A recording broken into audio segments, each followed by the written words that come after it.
É uma opinião comum que os generais passam as hostilidades, as guerras, protegidos, na retaguarda, talvez saboreando um uísque ou um chá, fumando cachimbo. O charuto manda os soldados para a frente nas trincheiras ou nos campos de batalha. E ficam protegidos, tranquilos, felizes, esperando pelo resultado.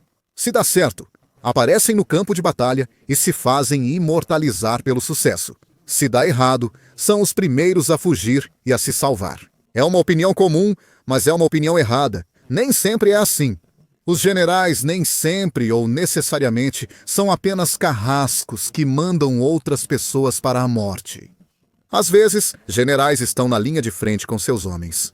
Lutam com eles, sofrem com eles, são feridos com eles, podem morrer com eles. Esta é a história de uma batalha, mas também de 2 generais. É a história de uma retirada terrível, de uma armadilha mortal, e de como sair dessa armadilha. Exigiu um sacrifício nas mãos. Esta é a história da batalha de Nikolaievka.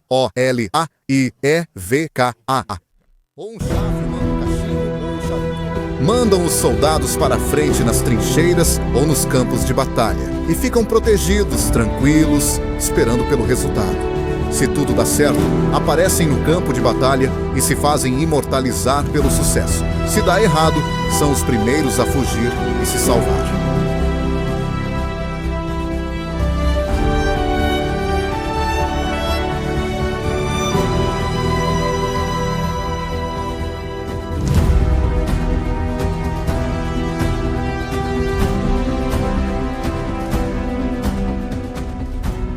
Estamos na Rússia em janeiro de 1943. A data já deveria dizer algo para vocês. Já falamos parcialmente sobre isso no vídeo dedicado ao cerco de Stalingrado, que vocês encontram no canal. Janeiro de 1943. A Segunda Guerra Mundial está mudando no Pacífico. A ofensiva japonesa foi interrompida. Na verdade, os japoneses começam a ficar na defensiva. Na África, mas na África isso também, já falamos sobre isso na trilogia de Roma. Na África as coisas não vão bem. Não vão bem para os ítalo-alemães, que foram derrotados na Segunda Batalha de El Alamein e estão em retirada. Agora, eles perderam não só as bases no Egito, mas toda a Líbia, e estão recuando para a Tunísia e para o leste, na União Soviética. As coisas também vão mal lá para nós, porque na ruptura da frente, ao longo da linha do Volga, os exércitos romenos que se rendem e fogem isolam o 6º Exército Alemão. Em Stalingrado, mas desse ponto nós já falamos. Mas aquele colapso repentino,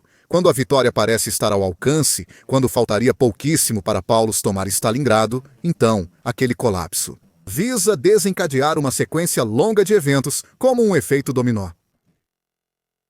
Na União Soviética, há mais que alemães e seus aliados romenos, especialmente ao norte. Há os finlandeses, que firmaram um novo pacto com a Alemanha para também se vingarem dos soviéticos, com quem lutaram na Guerra de Inverno de 1939 a 1940. Depois, há os húngaros, fiéis aliados de Hitler. Há até uma divisão de voluntários espanhóis, a Divisão Azul. A Espanha não está oficialmente em guerra. Mas Francisco Franco, também como uma espécie de demonstração de boa vontade para com seus colegas ditadores, deu carta branca, para que uma divisão realmente de voluntários possa partir para a União Soviética e lutar ao lado dos camaradas alemães e italianos. E claro, há os italianos presentes na União Soviética desde o começo da Operação Barbarossa.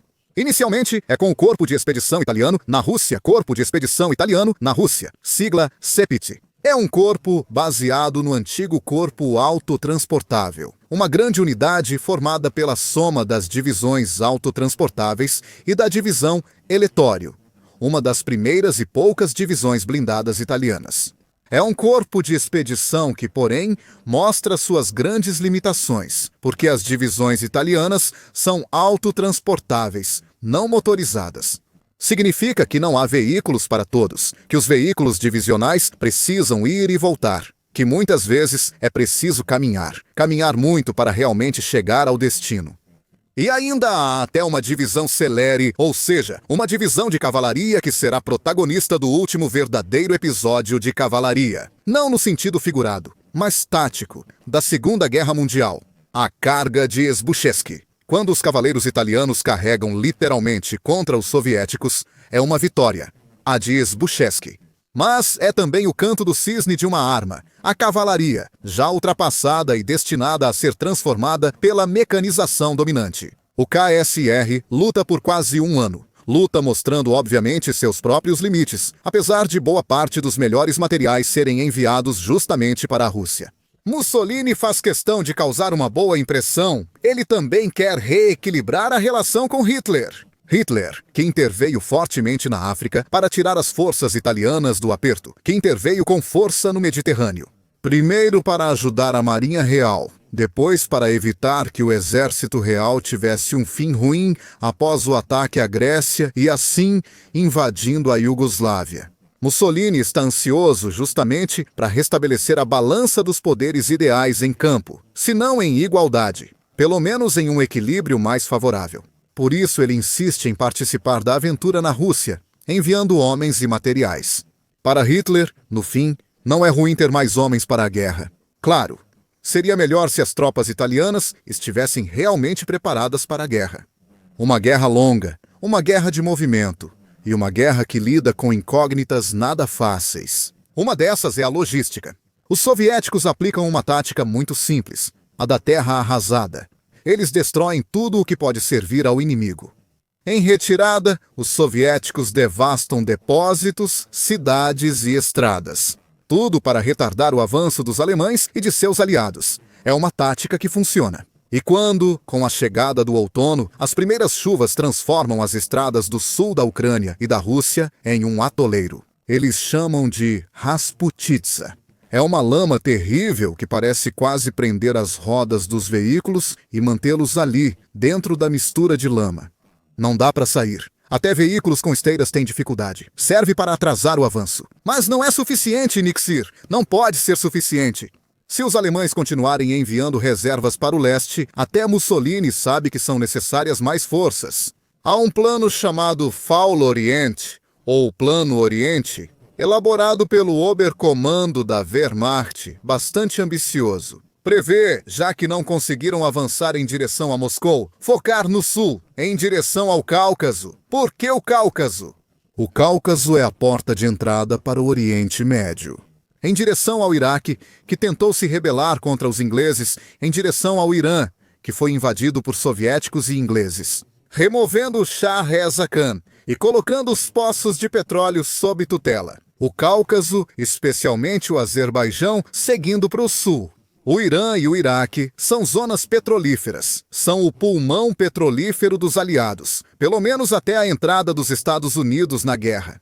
Tirar dos soviéticos Baku, a capital do Azerbaijão com seus poços de petróleo, tirar dos ingleses o Irã, os poços de Isfahan e o Iraque. Significa parar, talvez para sempre, as forças mecanizadas, tanto dos ingleses e seus aliados, quanto dos soviéticos. É por isso que a conquista do Cáucaso se torna um objetivo estratégico. É aí que a Itália vê a grande oportunidade, a de aproveitar a experiência de suas tropas alpinas. Assim, é enviado um novo corpo de expedição. Na verdade, mais do que isso. Um exército vira Armir, exército italiano na Rússia, mantendo as siglas. O Shir integra o Armir com o que sobrou, vendo suas tropas com as reservas. O Armir, porém, é diferente. Conta com um corpo de exército alpino formado por 3 divisões. A Júlia, a Tridentina. Para alguns, elas são o orgulho das tropas de montanha do Régio Exército, soldados treinados para lutar em altitude, em todas as condições climáticas. Chegam até a enviar os esquiadores alpinistas para mostrar a Hitler que o soldado italiano acumulou uma boa experiência nas montanhas. E isso pode ser uma carta na manga para vencer a guerra. Mas aqueles soldados, aqueles alpinos, nunca verão o Cáucaso, nunca verão, porque a ofensiva alemã, como vimos, fica estagnada diante de Stalingrado. Stalingrado é uma cortina de ferro que o 6º Exército de Paulus não consegue romper. As tropas italianas não participam do assalto a Stalingrado. Elas são mantidas em reserva na área norte do posicionamento. São colocadas em posição defensiva ao longo do curso de um rio chamado Dold. Sim, como os sacerdotes são frequentemente chamados na Itália. O Don se torna uma linha defensiva, a linha defensiva ao norte, Depois há a linha defensiva a nordeste, guarnecida principalmente pelos romenos. O sexto exército em Stalingrado, ao sul ainda há romenos e húngaros. Tudo bem, até novembro de 1942. Os italianos se posicionaram recentemente e seguem o método tradicional. Pontos fortificados, trincheiras e observação. Eles treinam às vezes, há escaramuças e algumas incursões, mas nada grave. Os italianos, como lembram Mário Rigonister e Giulio Bedeschi em seus livros, eles têm a oportunidade de verificar como o material com o qual estão equipados, que deveria ser o melhor da indústria italiana, é insuficiente e claramente deficiente. O material bélico soviético nem se compara ao alemão. Quando são enviadas novas bombas antitanque, novas armas para combater os tanques soviéticos, e elas são testadas, talvez contra a carcaça de algum tanque soviético destruído anteriormente. Bem, só acontece uma coisa: essas blindagens são impenetráveis, tanto para as nossas bombas quanto para os nossos fuzis antitanque. Muito ferro desperdiçado. Vamos retomar o posicionamento de batalha. Os soviéticos isolam Stalingrado. Conseguem romper o cerco das suas tropas, fazendo os romenos fugirem ao norte e ao sul. Stalingrado está isolada. Os alemães tentam romper o cerco várias vezes, sem sucesso. Os italianos não são solicitados a contribuir ou ajudar seus camaradas alemães. Eles não são considerados importantes desse ponto de vista. É melhor que continuem a guarnecer aquela área defensiva ao longo do Don. Tudo bem, tudo certo. Até certo ponto, porque entre meados de dezembro e o início de janeiro de 1943 ocorrem novos ataques, cada vez mais intensos. Desta vez, referem-se ao setor do Armir, que é forçado a recuar após 2 ataques distintos. E essa retirada vira uma debandada, pois os italianos, como já foi dito, não são motorizados. As tropas alpinas estão a pé. Podem contar apenas com as mulas, que também, coitadas, aguentam até certa temperatura. O inverno é rigorosíssimo. Se nós reclamamos quando a colônia de mercúrio fica abaixo de zero, imagine tropas enviadas para lutar a milhares de quilômetros de casa, com sapatos com sola de papelão, sem roupas adequadas, realmente eficazes contra o frio e obrigados a marchar na neve, com temperaturas entre 30 e 40 graus negativos, abaixo de zero. Sim, você entendeu direito. Entre 30 e 40 graus, abaixo de zero temperaturas polares. Quem para na neve está perdido não por não ser encontrado, mas porque vai morrer. Lá, até as mulas morrem. Morrem de frio e de exaustão. Não aguentam mais. De vez em quando, algum soldado se separa da coluna e para na neve antes de cair no chão e não se levantar mais. As colunas, de vez em quando, são atacadas pelos soviéticos, que estão sempre lá observando, às vezes atacando, para testar a força das tropas que estão recuando. A Júlia e a Cuniense acabam assim. Pouco a pouco dessas divisões, poucos voltarão. Em casa, a Tridentina está em melhor situação. A Tridentina marcha rapidamente e conseguiu preservar boa parte de suas forças. A oeste, rumo à salvação, há uma cidade chamada Nikolaevka, marcada nos mapas ao longo do caminho. De acordo com as indicações, deveria ser um ponto de parada e reabastecimento antes da última marcha para o oeste. Boa parte dos comandantes não sabe que as informações estão erradas. Não sobre a existência da cidade, que é real, mas sobre ser um local de descanso. Os soviéticos chegaram primeiro, entenderam antes as intenções dos italianos em retirada e foram direto para Nikolaevka. Eles a ocuparam, fecharam as rotas de fuga e pretendem transformar aquela cidade em um inferno, em um lugar para enterrar os últimos italianos em fuga. As tropas italianas percebem isso ao chegar a Nikolaevka, que não é segura. Já se ouve o estrondo dos canhões, ouve-se no ar o crepitar das rajadas de fuzilaria, vêm-se as fogueiras, as fumaças. É uma cidade em chamas. Quando as colunas italianas chegam, não há nem tempo de parar e se reorganizar. Já é preciso lutar. Um após o outro, as unidades que escaparam da derrota têm que pegar em armas e enfrentar os soviéticos. Os oficiais também percebem isso. Até outros oficiais percebem, por exemplo, um general. Um general chamado Reverberi, Luigi Reverberi, que é da Emília. O comandante da Tridentina convocou uma reunião com seus oficiais para entender como agir, o que fazer, para onde avançar. Ele faz um balanço da situação. Quantas armas estão disponíveis? Quem está com a Tridentina não é simples. A coluna recebeu alguns alemães dispersos. Unidades de artilharia tentam organizar tudo juntos. Ao general Reverberi, a outro general, entre outros, que foi promovido há poucos meses. Antes era coronel, agora é general de brigada. Ele se chama Giulio Martinat, piemontese, chefe do Estado-Maior do Corpo de Exército Alpino. Tanto Reverberi quanto Martinat não se iludem. Eles entenderam em que tipo de ratoeira eles e todos os seus homens se meteram. E há apenas uma maneira de sair dali: lutando, lutando de forma furiosa, lutando, se necessário, até mesmo corpo a corpo. A moda antiga. Pelotões são enviados para lutar, um após o outro. Começam os assaltos, casa por casa, rua por rua. O major Henrico Braque manda seus homens ao ataque, lidera pessoalmente. Depois outros batalhões atacam e um após o outro caem. Os soldados não aguentam. Encontram pela frente tropas extremamente determinadas, bem armadas, equipadas até com uniformes de inverno e com a absoluta vontade de não deixar o inimigo passar. No final da tarde, chega um último batalhão. O batalhão Edolo faz parte do 5º Regimento. Com a chegada do Edolo, a reunião dos oficiais termina e é feito um balanço da situação atual. O que está disponível?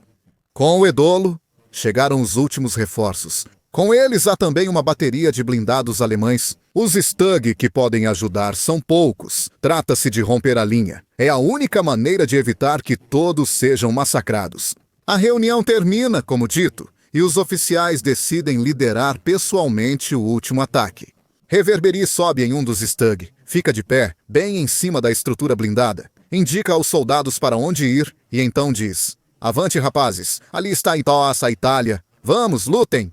E é dessa forma que seus homens avançam, porque eles atacam cada vez mais. Atacam os soviéticos, colocam baionetas e no corpo a corpo avançam rumo à saída de Nikolaevka. Depois vem Ledolo, que chegou bem. E para reconhecer os soldados do Ledolo está justamente Giulio Martirati, que começou sua carreira militar. Dentro do Ledolo, Martirati reconheceu as insígnias do corpo. Quando vê aqueles que eram seus rapazes, diz aos outros oficiais: "Senhores, eu vou com eles. Comecei com o Ledolo. Quero terminar com o Ledolo." É Martinat quem ordena aos alpinos que fixem as baionetas e ataquem. Ele repete as palavras de Reverberi: "Avante, rapazes, ali está a Itália. Vamos atacar." Martinat lidera nada menos que 3 ataques. No primeiro tudo corre bem. No segundo ele leva 2 ferimentos. No terceiro, ferido praticamente no corpo todo, ele desaba. Com ele morrem 39 oficiais e 3.000 alpinos. Entre eles está um sargento de apenas 22 anos chamado Raul Achille. Ele é sargento-mor da 50, a companhia do batalhão. Edolo. Ele é ferido várias vezes como Martinat. Um ferimento no braço, um na perna, um na lateral e um na cabeça. Sem se importar. Continua lutando. Continua liderando sua equipe, porque sabe que quem para está realmente perdido. Achille morre durante o último ataque, aquele decisivo, graças ao sacrifício dele e de tantos outros como ele. Alguns italianos conseguem.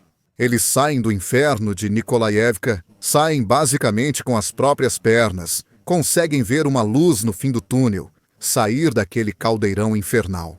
Restaram 6.000 sobreviventes do massacre. Muito poucos. Deixo alguns dados para vocês. Quando em 16 de janeiro de 1943 chega a ordem de retirada para o Corpo de Exército Alpino. O Corpo da Malta tem mais de 61.000 homens. Depois de Nikolaevka, das 3 divisões restam apenas 13.000 homens. Façam as contas. São realmente poucos. Cerca de 40.000 morrem na neve. Congelados, dispersos. Muitos são capturados. Alguns nunca mais voltarão para casa. Outros acabam com congelamento nos membros superiores e inferiores. Voltam para casa sem mais sentir as mãos ou os pés. Poucos feridos conseguem, ainda assim, voltar para casa de trem. É um massacre o dos alpinos na Rússia. Um massacre que atinge seu auge na Batalha de Nikolaevka, batalha na qual morrem Raul Achille, Giulio Martinat e muitos outros alpinos. Batalha da qual sai vivo Luigi Reverberi, que, por outro lado, consegue voltar para casa, consegue voltar para a Itália e ainda terá um papel no pós-guerra. Dessa batalha fica uma longa memória, uma memória muito longa. Uma memória que passa pelos livros de Bedeschi e de Mario Rigoni Stern, pelas obras teatrais, pelo cinema, pela televisão. Não sei quantos aqui viram o filme O Companheiro Dom Camilo. Numa cena do filme, um comunista da Emília, Brusco, viaja com Pepone e outros pela União Soviética. Em um certo momento, ele se afasta do grupo principal e vai a um campo em busca do túmulo do irmão. Ele havia prometido à mãe que deixaria uma vela acesa no túmulo do irmão. Ele nunca vai encontrá-la, porque no lugar daquele túmulo agora há um campo de trigo. Nesse caso, Dom Camilo, interpretado pelo ator francês Fernandel, lembra a ele que, no fim das contas, a União Soviética perdeu milhões de homens durante a guerra. Ele não podia se preocupar com alguns milhares de mortos que o inimigo havia deixado em sua casa. Mas aquele campo de trigo talvez representasse a melhor mensagem para um amanhã a ser reconstruído.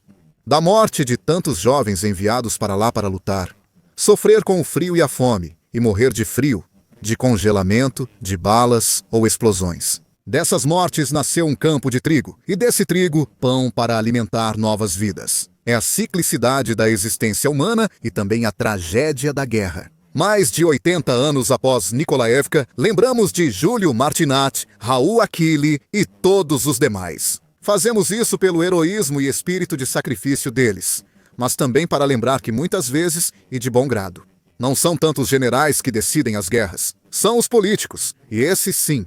Eles fazem isso protegidos, no conforto, tomando um café, um uísque, um chá, bebendo o que quiserem, comendo bem, fumando um charuto ou então um cachimbo.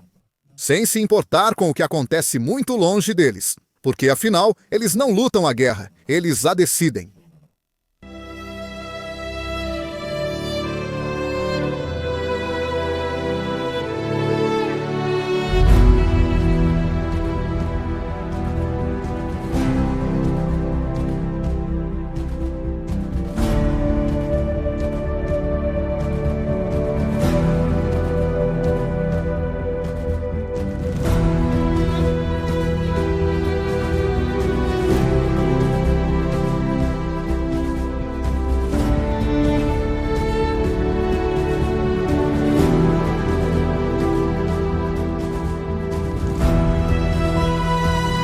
Obrigado a todos, obrigado a todos, obrigado a todos.